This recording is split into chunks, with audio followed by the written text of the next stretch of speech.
మేలు చేసి బాధపడినప్పుడు వీరు సహించిన ఎడల అది దేవునికి హితమగును. అందుకు వీరు పిలువబడితిరి. అది సిలువ.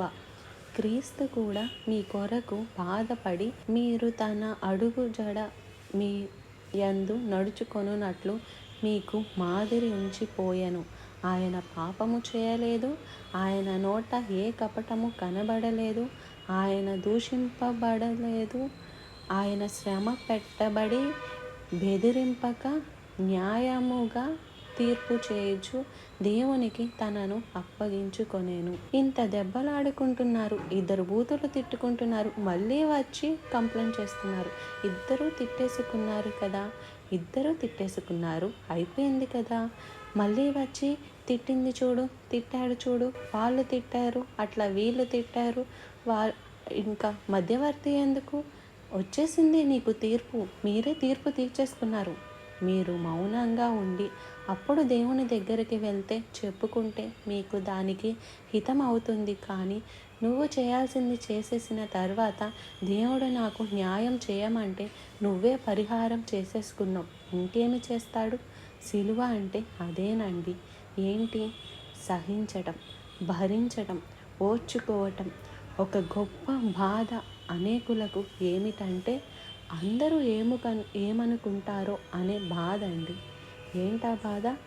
అందరూ ఏమనుకుంటారు. అందరూ ఏమనుకున్నా పర్వాలేదు, కానీ యేసయ్య ఏమనుకుంటాడు అన్న విషయం మనం పట్టించుకోవాలి. అందరూ మనకేమైనా బువ్వ పెట్టేవాళ్ళు ఉన్నారా? సంఘానికి అంతా తెలిసిపోయిందంట. ఏ సంఘం అంతా నిన్ను పోషిస్తున్నారా? ఇల్లు కట్టించారా? నీకు కారు కొనిచ్చారా? ఉద్యోగం ఇచ్చారా? నీకేమన్నా? ఏం సంఘానికి అంతా తెలిస్తే ఏంటి? లోకమంతా తెలిస్తే ఏంటి? అందుకోసం మోసం. యేసు ప్రభువు ఎక్కడ రహస్యంగా సిలువ వేయబడ్డాడా? ఎక్కడ సిలువ వేశారంట ఆయన్ని? ఆకాశానికి భూమికి మధ్య వేలాడ తీశారు. అందరి ఎదుట ఆయన అవమానాన్ని భరించాడు. అది సిలువ. చేయని నేరానికి శిక్ష భరించాడు. అవసరం లేని నిందలు పొందాడు. అవసరం లేని అవమానాన్ని పొందాడు.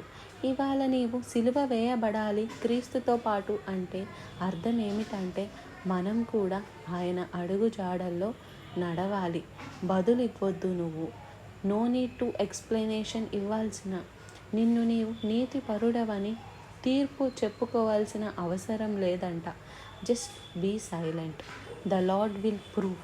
దేవుడు నిన్ను నిరూపిస్తాడు. నీ జీవితంలో తప్పు చేసి ఉంటే సిగ్గుపడు, ఒప్పుకో, పశ్చాత్తాపడు.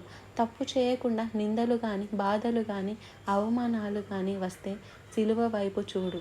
నోరు మెదపండి, ప్రభు వైపు చూడు.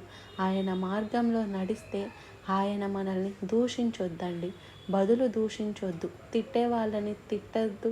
శ్రమ పెట్టేవారిని బెదిరించలేదంట. శ్రమ పెట్టినప్పుడు చివరికి కొట్టలేని వాళ్ళని ఏం చేస్తారో తెలుసా? అంత చూస్తానుండు, మళ్ళీ వస్తాను, మా వాళ్ళని తీసుకొస్తాను అంటారు. వాళ్ళు ఏం చేయలేకపోతే బెదిరించలేదు. నేను తండ్రితో చెప్పి నేను ఏమైనా చెప్పొచ్చు కావాలంటే. ప్రభువు బెదిరిస్తాం. మనం చాలామంది చేసేది ఏముండదు, కానీ ఊరకే హుట్టుట్టి బెదిరింపులు. కానీ యేసయ్య మాటల్లో కానీ ఆయన ఎమోషన్స్ మారలేదండి అసలు. అది అలా ఉండగలుగుతున్నారు యేసు ప్రభువుని నమ్మిన వాళ్ళు. అలా ఉన్న రోజు మనం ఈ లోకానికి ప్రభువుని చూపించగలుగుతాం. అలా ఉన్నప్పుడే ప్రభువు సిలువను మనం మోసేవారం అవుతాం.